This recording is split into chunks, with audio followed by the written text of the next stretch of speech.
Hello friends, मु आज कटोरी केक करबी। मु गोटे जगह नहीं से गोटे ग्लास क्षीर पकईची आउ से ग्लास रे हाफ ग्लास चीनी पकईची।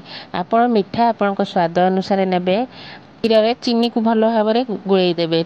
आपण चीनी को भी गुंड करके नहीं पारे। से 3 बड़ चामच तेल पकईची, रिफाइन तेल पकईची। तेल को भी भल भाव में गोलई देबे। साइला पर गोटे ग्लास मैदा आनी से हाफ चामच लूण, हाफ चामच खाइबा सोडा, चामच बेकिंग पाउडर पकई भल भाव में एक सब गोलई दबा।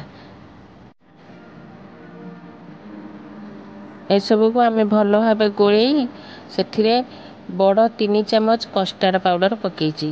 कस्टर्ड पाउडर को एथे गोलई दबा।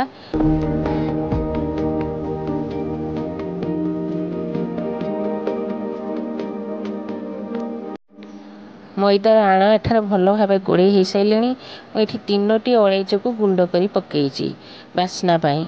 3टी बाटी नहीं टिके टिके रिफाइन तेल मारी तापर सुखिला मैदा ता उपरे मारी भल शीघ्र बाहरिया पाई।